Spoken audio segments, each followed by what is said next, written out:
Hindi na mapigil ni Jose ang kanyang damdamin, kaya pinaalis niya ang kanyang mga tagapaglingkod na naroon. Nang sila na lamang ang naroon, ipinagtapat ni Jose sa kanyang mga kapatid kung sino siya. Sa lakas ng kanyang iyak, narinig siya ng mga Ehipsyo, kaya't ang balita'y mabilis na nakarating sa palasyo. Ako si Jose, ang pagtatapat niya sa kanyang mga kapatid. Buhay pa bang talaga ang ating ama? Nagulantang sila sa kanilang narinig at hindi nakasagot. Lumapit kayo, sabi ni Jose. Lumapit nga sila at nagpatuloy siya ng pagsasalita. Ako nga si Jose, ang inyong kapatid, na ipinagbili ninyo sa Ehipto. Ngunit huwag na ninyong ikalungkot ang nangyari. Huwag ninyong sisihin ang inyong sarili sa ginawa ninyo sa akin. Ang Diyos ang nagpadala sa akin dito upang iligtas ang maraming buhay. 2 taon pa lamang ang tagutom. 5 taon pa ang darating at walang aanihin sa mga bukirin. Pinauna ko rito ng Diyos upang huwag malipol ang ating lahi. Kaya hindi kayo, kundi ang Diyos ang nagpadala sa akin dito. Kinuha niya akong tagapayo ng Faraon, tagapangasiwa ng kanyang sambayan, at tagapamahala ng buong Ehipto. Sinabi pa ni Jose, bumalik kayo agad sa ating ama at ibalita ninyo na ako ang pinapamahala ng Diyos sa buong Ehipto. Sabihin ninyong pumarito agad siya sa lalong madaling panahon. Doon siya titira sa lupain ng Goshen para mapalapit sa akin.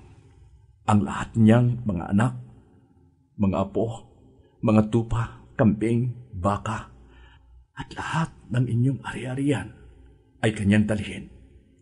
Dooy, mapangangalagaan ko kayo.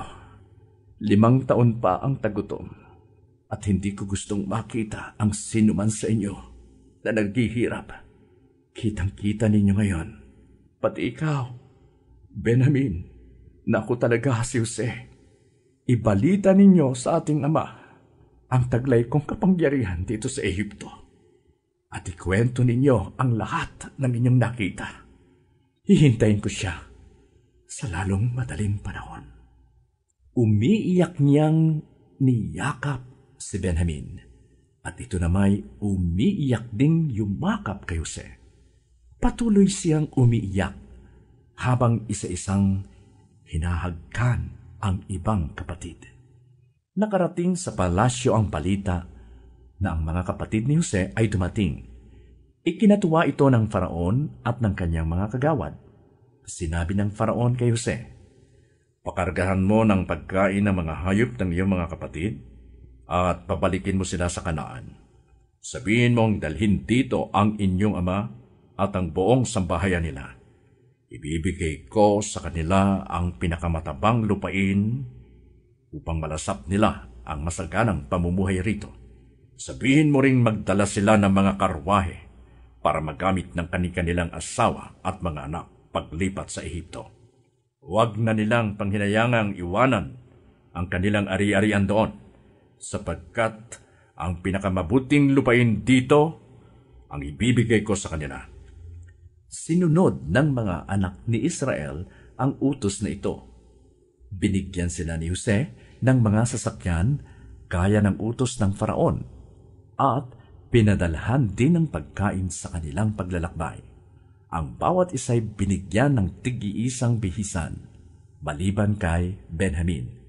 5 ang kanyang bihisan at pinadalhan pa ng 300 pirasong pilak. Pinadalhan niya ang kanyang ama ng pinakamabuting produkto ng Ehipto, karga ng 10 asno. 10 asno rin ang may kargang trigo, tinapay at iba't ibang pagkain upang may baon ang kanilang ama sa paglalakbay. Inutusan ni Jose na lumakad na ang kanyang mga kapatid, ngunit bago umalis ay sinabi sa kanila, Huwag na kayong magtatalo-talo sa daan. Umalis nga sila sa Ehipto at umuwi sa Kanaan.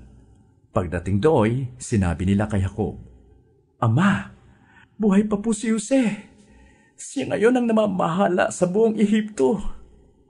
Natigilan si Jacob at halos hindi siya makapaniwala sa balitang ito. Ngunit nang maisalaysay sa kanya ang bili ni Jose at makita ang mga karwaheng ipinadala ni Jose, sumigla ang kanyang kalooban. "Salamat sa Diyos," sabi ni Jacob. "Buhay pa pala ang aking anak. Pupuntahan ko siya bago ako mamatay."